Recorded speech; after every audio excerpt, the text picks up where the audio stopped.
Welcome to the Voices of Australia podcast, hosted by me, Anthea Hancox, and Lydia Tessima, where the concept and reality of social cohesion is deeply explored. This podcast is brought to you by the Scanlon Foundation Research Institute. Each fortnight we bring to you an interesting guest who present a new and often unexplained perspective of Australia. We acknowledge the traditional owners of the land from which we are recording the podcast, the Wurundjeri people of the Kulin Nations, and in the spirit of reconciliation, we pay our respect to all First Nations people.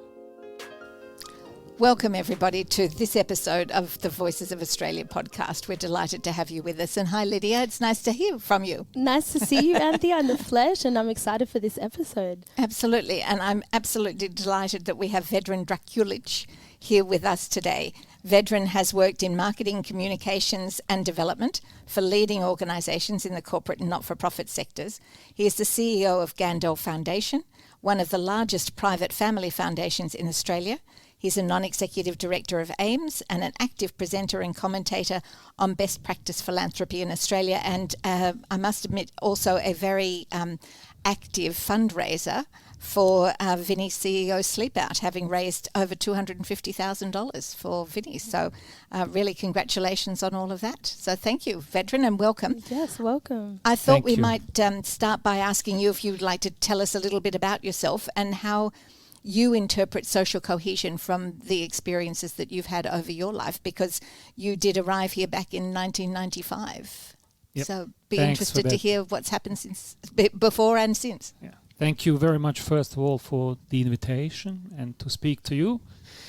I really enjoy these sorts of opportunities, and especially when they talk about social cohesion and really, in my view, what brings us together rather than what tears us apart.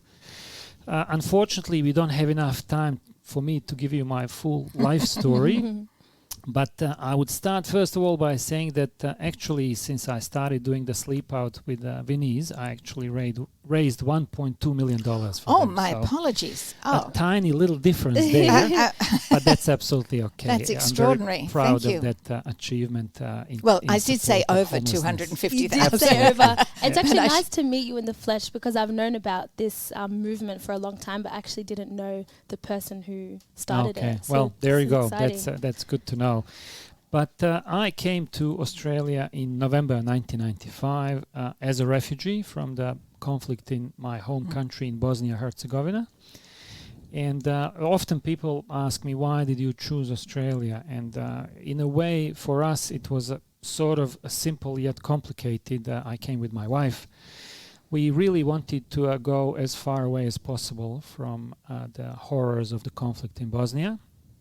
And Australia is far enough. There is only one other further destination, which is New Zealand. But also, more importantly, at the time when we decided to move, and it was not easy because particularly Sarajevo, the city was under siege, so you couldn't leave just like that. We had to plan that carefully. But when we decided to leave, which was already the third year of the conflict in Bosnia, by that time, majority of countries around the world stopped accepting refugees from Bosnia with full permanent residency rights. You could go anywhere in Europe, but you would be in a refugee camp behind barbed wire, more or less, and once the war is over, they would send you back. And we really didn't want to stay there, so we were looking at countries that accepted refugees with full residency status, and there were only 4 countries doing that at the time: US, Canada, Australia and New Zealand. And we applied to 3 of those 4. We didn't apply to New Zealand, and we were lucky to be selected by Australia to come here. As I often say, they chose my wife and me sight unseen. Basically, we submitted all these forms and everything else and sent that all to an embassy in Vienna, and then had some exchange of letters and faxes. Back then emails were not that common. And they said, yeah, we'll accept these 2 people. So we always felt a huge sort of debt of gratitude towards this country and people that were assessing us, because they could have just as well said, no thanks, we don't need you here. So for us, it was always seen as a privilege to be accepted to this country, and in a way, You talked about the sleep out and a few other things that I do. We feel that we are just repaying this debt of gratitude that we have to this country. So that's a little bit of my background, how I ended up in Australia. Absolutely. So has that influenced how you see social cohesion? Very much so, and importantly so, because for me it is, particularly in Australia, I didn't know that much about Australia when I came here. The things I knew about Australia from perspective of a relatively young person living in then Yugoslavia before the wars in the Balkans. We knew about the Formula One. We knew about the Australian Tennis Open. We knew about the beaches and surfing and kangaroos, and that was the native animals. Exactly, and that was pretty much it. We knew about this very quirky, platypus thingy, koalas, very cuddly, wombats, and so on. Obviously, kangaroos, but not much more. So only when we arrived here did I discover, to my delight, one other aspect, which was beautiful wines, because I'm a bit of a wine buff. Yeah. But perhaps more importantly, and more satisfyingly for me, the rich diversity of this country, despite the fact that there are still a lot of people of Anglo-Saxon background naturally, and that's fine, but also huge diversity of communities, peoples from all around the world that made a new home here. And again, importantly for me, often coming because of similar push factors in their distinctive countries, because of conflict or war or political unrest and so on, and finding a haven effectively here.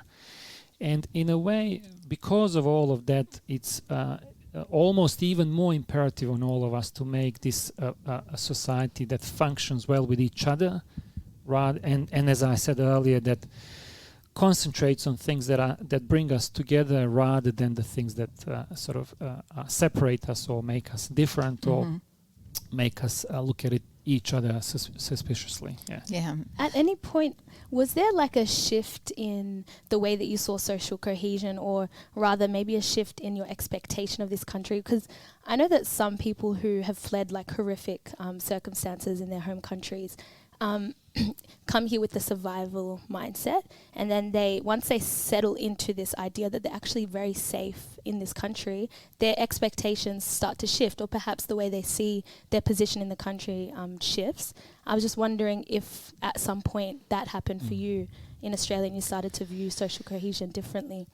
Look, that's a really sort of great question, but very hard for me to answer. I have a personal view on that, and that personal view is that, in my mind at least, and to me, I feel that to this day I operate in survival mode. I believe that my daughter, so the next generation, is really the one that can only overcome that and really not look at it that way. I feel that I've been relatively successful in this country and, did a lot of things and ended up being a CEO, as you said, Anthea, of one of the largest family foundations. To me, that's a great point in pride. But it's almost against many odds, and I don't take it for granted. And I feel that tomorrow that could change. So to me, it really feels a lot of things every day as that survival mode, that I really have to make this work day after day in order not to lose the grip on it. So that is what still exists for me, but. In a different way, I guess, to me, the story where I thought that social cohesion, I can't call it a light bulb moment, but a moment where I decided that I'm going to do this, and almost out of spite, was when we arrived to Australia. Initially, we came to Brisbane, and we were there for about 2 months before we moved to Melbourne, when I got a job with the Red Cross in Melbourne. But in those early days, obviously the government system, because we came under the formal refugee resettlement program at the time, so very different to experiences of asylum seekers, we were obviously able to access all the support services that exist in Australia, that I believe are very good for refugees. I think they should be the same for asylum seekers, but that's a separate story. But a number of those services we really didn't require, because first and foremost, both my wife and I spoke English. And that's a big difference, I think, for Absolutely. many communities when the people come, particularly elderly, if they don't speak the language, it's a huge barrier. But regardless of that, people that were sort of helping us with that to open up a bank account and to go and register at Centrelink, they said maybe you should do the sort of the English test just to make sure that your English is fine. And we said fine, no problem. So we went to do the English test. And I'm having a bit of a smile, and we finished the test, and they gave us back the results. So I don't want to overemphasize, I have a strong accent, but my English, I know, grammatically is perfect. Yeah. I write speeches, and I written speeches for many people, from politicians to CEOs to chairmen. I write our annual report, all sorts of other things. So anyway, my English was the same then as it is now. It's not like it's improved here. I know So anyway, where my this is wife going. gets the results, and it's sort of B plus, and I get an A minus. So I immediately look at this and I say, minus, why minus? So I sort of call out to the lady and I say, excuse me, can I just ask you a question? Why minus? Because, we had a very comprehensive, you had to write a piece, you had, a number of questions that you had to answer in writing, and then you had sort of a conversation piece as well. And he said, well, that's what they decided, A minus. And I said, but I know my English, it should be A, if not A plus. And she said, no, well, this. So anyway, she was, kind of pushing back a little bit, but I was pushing to find out why minus. And in the end, she fessed up and she said, it's because of your accent. Ooh, wow. That's exactly when I hit the roof as well. So again, there was a conversation, the whole conversation around why minus because of the accent. And then, coup de grace, as they say. I said, so if there was a Scottish or Irish person here, would they receive a minus because of the accent? And of course, she says, no.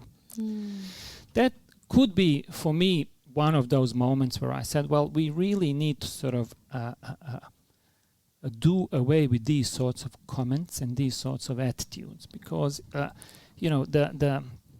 the measure of something should be just the measure of something, rather than putting an overlay of whether the person has just arrived to the country or they have a different color of the skin, or let alone different religion and so on. So to me, part of this whole kind of push to level the playing field and to make sure that everybody is treated equally sort of almost started at that moment. Yeah.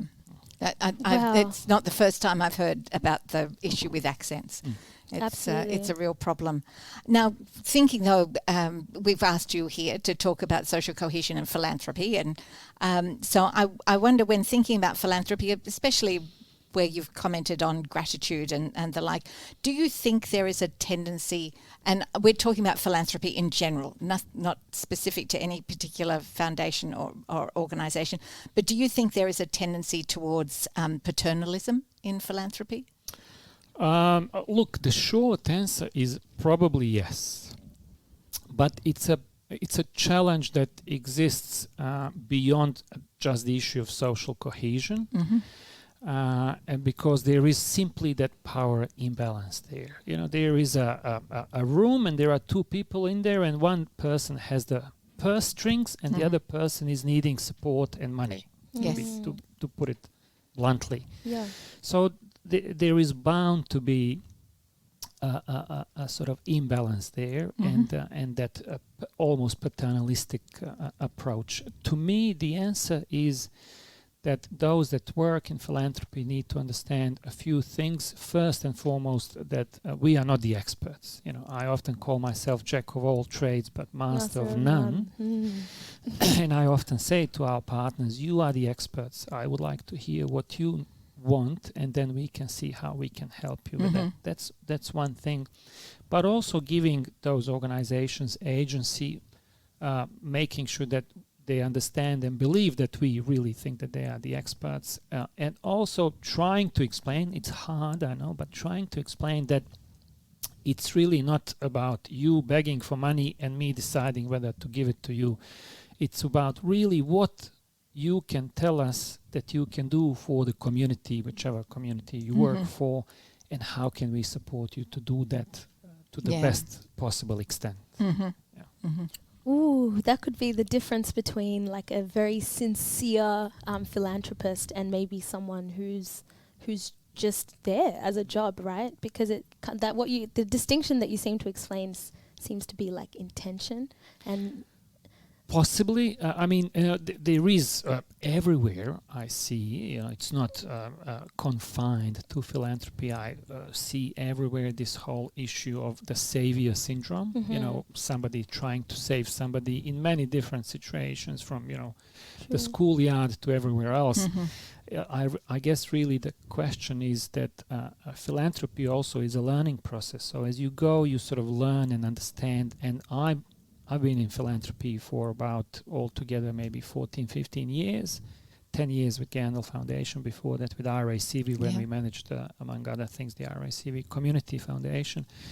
Philanthropy has moved in leaps and bounds, I believe, in that time. It was very static, it was very transactional, and it was that imbalance, Application comes in, we assess it, and we say yes or no. These days, it's far more around conversation about learning and understanding what others need or want, and how can we best help them. And there are more and more funders, which I think is a real clincher, that provide core operational support or untied funding, as we call it. That requires a great deal of trust in that organization. You're effectively saying, here is some amount of money, whatever it is, and we entrust in you to do what you are doing very well. Yeah. I feel that is really kind of going in that direction of removing that imbalance and that sort of real unequal relationship between a funder and a receiver. What caused that shift, though, in the culture of philanthropy? I guess we are all learning as we go. There has been huge changes in the way philanthropy is done, particularly overseas in the US and Europe, but also here in Australia. There is more and more understanding of what charities really require, because we are listening, I guess, to them more. As an example, when I started, particularly with Gandalf Foundation, not within our foundation, but in the sector itself, multi-year grants were fairly rare. These days, they are far more common, where you give an organization 2, 3, 4, 5 years of funding. Why? Yeah. Because they keep telling us that enables them to plan for longer, gives them more certainty and stability. Well, if that's the case, why not do it? Yeah. Why say, no, we don't trust you, we'll just give you for 1 year. No, we are trusting them, we are believing in them. We are doing things, if you can call it that, with them rather than to them. And it's almost the same that I would say in terms of the social cohesion. We will probably come to that, but doing things with these communities rather than to or for those communities. They don't need us to tell them what works for them, they know better. Do you have particular thoughts about corporate social responsibility compared to philanthropy, or do you think they're pretty much in line with each other and all have grown over time? Look, that's I think another area that's quite complex, to me at least. I feel corporate social responsibility is very much around what a corporation can do to further their own business mission while having a social impact. And there is nothing wrong with that, but I think that's very different to philanthropy and what philanthropy does. Philanthropy really is at the core what that word means in Latin. Is it Greek or Latin? I think it's in Greek, which love of humanity or love of man or love of humankind. Philanthropy, by definition, almost should be without any restrictions. We shouldn't be saying, well, you can use it only here, or you can use it only there, and you can use it only for this, or you can use it only for that, which is, again, where that whole support for core activities, capacity building, untied support comes in. So hopefully once we all end up there, that will be a much better space for everybody. But as an example, I can't see corporate social responsibility going that far, that quickly at least. Yeah. Maybe one day. Do you think all philanthropy has the ability to contribute to social cohesion just by virtue of the fact that it is philanthropic? Definitely, no question about it. But I would like to see more premeditated or more conscious approach by philanthropy to social cohesion. Many foundations, all foundations almost, have their own areas of interest or impact areas or whatever they call them.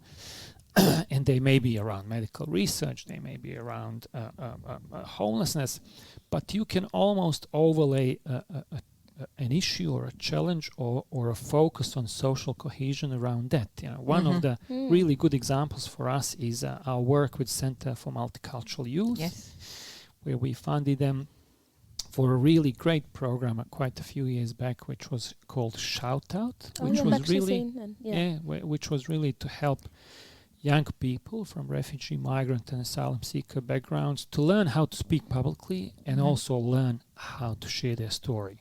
My view as a refugee, as a person who came here as a refugee, is that anyone who doesn't like, if I can call it that way, refugees or asylum seekers, I feel they need to meet one in order to understand one and then in order to accept one. If you can achieve that, that can help. Yes. Bring people together and strengthen social cohesion. So Shout Out was about that.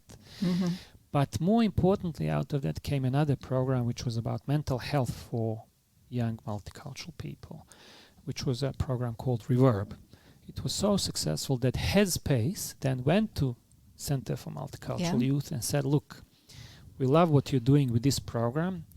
We also know that people of color and people of refugee and migrant background do not walk through our doors. So what on earth are you doing that you get them to talk to you about their mental health issues that we are not? Yes. So now they're trying to work together to actually, again, create that level playing field for people with mental health needs, no matter what their background is.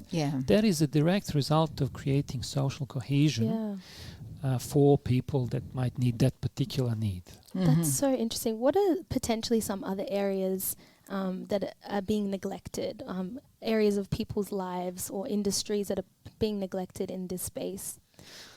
Look, I mean... or more neglected than again, other areas? Yeah, again, I think it sort of goes almost across the board. There would be a number of other sort of areas where there are barriers for people of sort of people of color or people of different background and trying to sort of reach out their full potential.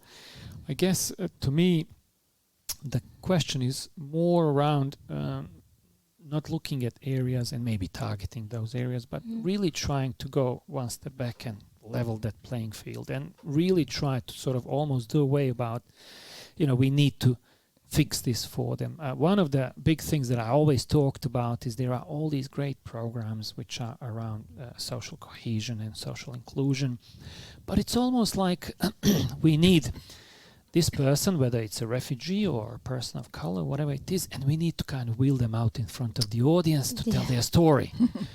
It's not about that. And then there are also other programs that are really directed for these people of color or people from refugee background to help them with something. But when you walk into that room, it's only them. There are no white people or anyone else. My view is you need to put them together in the room.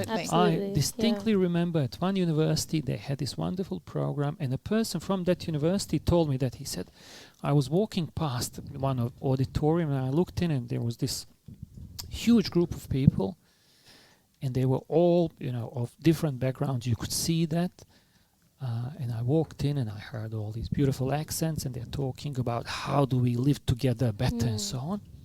And I walked out and walked a bit further down, and then there was another auditorium with a group of people that are all white that are there for some lecture on whatever. And I'm thinking, he was telling me, I'm thinking, why can't we bring these two auditoria together? So they're sitting together and listening to the story, whether it's the second auditoria story or the first one, but they should be together, not sort of almost segregated.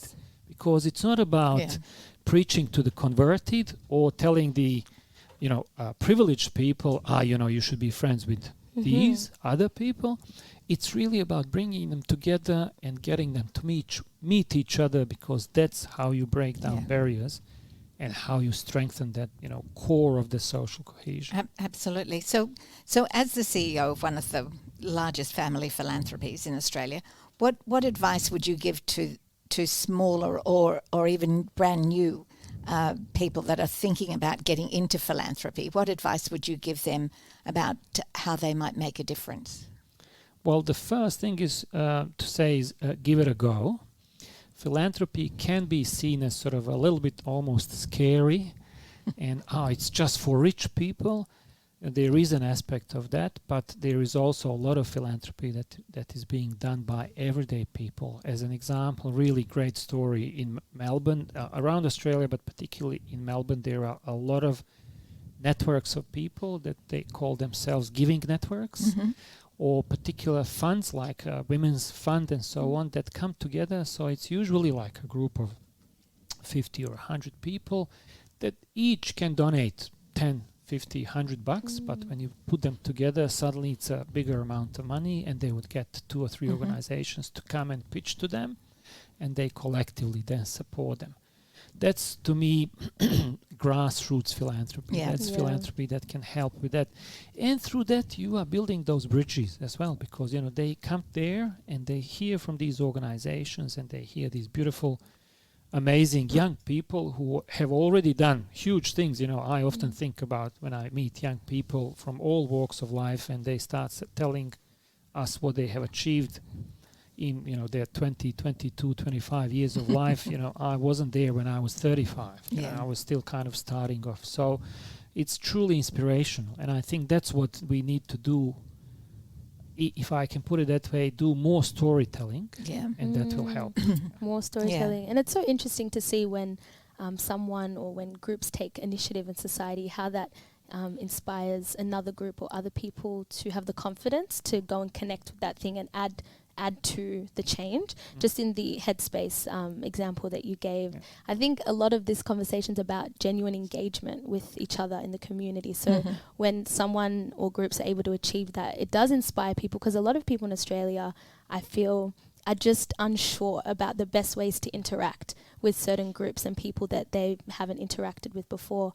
And I've mentioned it in this podcast before, but in an effort to avoid uncomfortable interaction, people just avoid altogether. So I don't have any advice, but I'm just saying it's like a gentle urge for people to step up and be the change that they think they can be, because that will encourage other people. And I think pick up on what you said earlier, which is to listen. Get out there, talk to people, and listen to what they're saying. Exactly. And when I say listen, it's really hear them, not just listen and then put your own point of view forward. Hear what they're saying. I think that's what we often talk about when we meet with organizations. We really want to hear what you have to say. It's not just passive listening to we're hearing what you're saying. And the other thing that you just mentioned was, which I think is really fantastic, is having those role models, because it's not impossible. It's hard. There are more barriers on people, from refugee background, people of different color of the skin or different religion or with accent. There are definitely more barriers, but I see them daily. They can overcome those barriers, and they become amazing role models. You would know one very well, Anthea, which is Ahmed Hassan from Youth Activating Youth. Absolutely. And Ali, his colleague, they decided, we want to do something, and they started. I can tell you, I know for a fact it was 10 times more difficult for them to open certain doors than what would have been for somebody else. But they did it. And I feel that they are now amazing role models for many others that look up to them and say, well, if they can do it, I can do it as well. Or at least I can try. Yeah. And like you said, preserving the power of storytelling, because as a speaker myself and someone who's trying to pursue a career in presenting, I've been researching about how to be the most compelling speaker. And one thing that I keep hearing is that always maintain storytelling at the heart of your speech, because that's really what resonates and sticks with people the most. So rather than just expressing your takeaways or what you believe, keep the storytelling at the center of it, essentially. So I like that you said Very that. true. Very true. Yeah. Vedran, I just wanted to connect back into some storytelling component. Now, I understand that you've written that Bosnian Australians are referred to as bossies. Bozzies. Bozzies, Yeah. is that correct? Yeah. So do you think that those who identify that way have a sense of belonging in Australia? Do you think Bosnian Australians do feel like this is their home? Look, it's really a very complex matter. I think it's not confined to people that came to Australia from Bosnia. I think there may be many other nationalities that might feel the same, but it's a very mixed feeling. And again, there is a big difference between the first generation and the second generation. But there is also a difference in the context in which people came to Australia. So some came very early on, before the war even started. There may be far more stronger pull on the heartstrings for them, because they still remember Yugoslavia from maybe before the war, and they haven't seen the carnage and the destruction, and they haven't witnessed any of the atrocities that were committed there, and so they might still feel very strongly attached, and they would go, we go back often as well because we have family, but they might feel maybe we can go back one day and maybe retire there and so on. Then there are those that went through the war and maybe saw family members lost, saw atrocities. They probably feel far stronger sort of detachment from Bosnia and attachment to Australia. Because this, as I said to me and my wife, but to many others, I know it became a haven. We came here and we suddenly felt this, freedom, no fear of any persecution or let alone being killed and so on. And you really feel that this is your home now. Our wife and I often say this is for us, this is home. And certainly for our daughter, which, the story that I like to say is she always tells us I'm the only real Aussie here because she was born here. So we are not real Aussies. She is. And again, she likes to point out in her passport, place of birth says Fitzroy. Doesn't even say Melbourne or something. It says Fitzroy. So there we go. Well, just as a final question, I just wanted to ask, are there aspects of the Bosnian culture, of the way of thinking, a way of doing things, elements of approach to the world that Australia could learn from, that in actual fact you'd like to see us do more of, that come from a Bosnian way of seeing things? Oh, now you get me started. Towards the end, I love it. Exactly. No, there are a few things there. One famous thing, and I was a young kid when the Winter Olympics took place in Sarajevo, in my hometown, in 1984. And I already back then spoke English, and I was really privileged to actually get a job. I worked during the Olympic Games, and believe it or not, Anthea, I know you won't believe it, but I worked as a fixer for Sports Illustrated. Oh my. That's the US magazine that came and obviously reported on the Olympics. And a fixer basically is a person that has to get the winner of whatever event or tournament is into the room, into an area to be interviewed. And Sports Illustrated had the rights to do that first, and others tried to muscle in and, interview the people beforehand. So as a short little person, I was 15, 16, but speaking the language, I was the one sort of weaving through people to get the person, grab them by the arm and take them to the Just place. grab them or charm them first. So one of the things is in sort of Bosnian culture, you just have to get the job done. That's the first thing. You just have to get the job done no matter what. The second one is that they all learned during that time, and ever since then, even in in the Bosnian conflict, aid workers that would come from all around the world, they very quickly learned two words: "Nema problema," which means no problem. Whatever you ask, no problem. It might be impossible to do, but we won't say it. We just say no problem. Can we talk to the President of the United States? No problem. And then you figure out how to actually make that happen.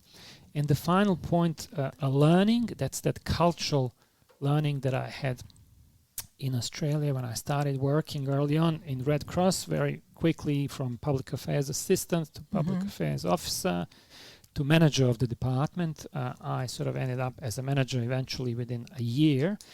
And as a manager of public affairs, I was in the senior management meetings, and we had the Secretary General at the time, Jim Carlton, who became a lifelong mentor to me until the day he died. So we would sit around and he would sort of kind of give tasks to people, but he never looked people in the eye. You know, it's kind of the Australian way. You just say this should be done. And at one point there was something around public relations that I was, you know, aware of that, but he said this should be sorted out. And that was it. And 2 days later, Jim comes to me and says, has that been done? And I said, no. Why? Well, I said in the meeting, you know, it should be done. I said, well, yes, you did, but you didn't say, Vedran, this should be done. If you don't specify to me, or at least look me in the eye and say this should be done, you know, and he goes, that's the Australian way. We just say, and, you know, it's assumed that you know it should. No, back where I come from, unless you look me in the eye or name me, that doesn't. So it was a learning process for me to understand that sometimes if it does revolve around the area that I'm involved in, it's actually me. Yeah. And after that, I started every time when somebody says this should be done, I'm like, do you actually mean we should do it, or my team, or whoever? And, you know, then he would say yes. So, you know, I sort of learned gradually. Now I know that very well. But back then it was that cultural difference that you have there. And you can see you have to be like an active member in your society to even learn these things. You know, you have to have scenarios of, you know, interaction with people and things to, and it also just reminds me, like, we've got this theme of communication being the most powerful tool for, I guess, building or having a socially cohesive as much as possible experience in the country. But yeah, this episode for me has been so great. You've left me with one thought which I'm going to go and reflect on. I just want to like share it with our listeners. The context in which you or your family come to this country really informs your identity or your attitudes towards your country and your culture, which then informs a lot of other things. And I'm just going to be thinking about that for the rest of the day. Fabulous. Great thought to finish on. Thank you very much, Lydia. I think that's terrific just to round it all out. So, but thank you very much, Vedran, for having been a guest on this podcast. It's been a real privilege, and I hope everybody listens about getting involved and listening and hearing. I think all of those are really tremendous messages. So thank you very, very much. Thank you for the opportunity. This podcast was brought to you by the Scanlon Foundation Research Institute. This podcast is produced by Faisal Farah with sound design and mixing by John Bigelow. Original music is by Official Steno. You can find all our publications on our website at scanloninstitute.org.au. Please subscribe to be the first to receive our next fortnightly edition.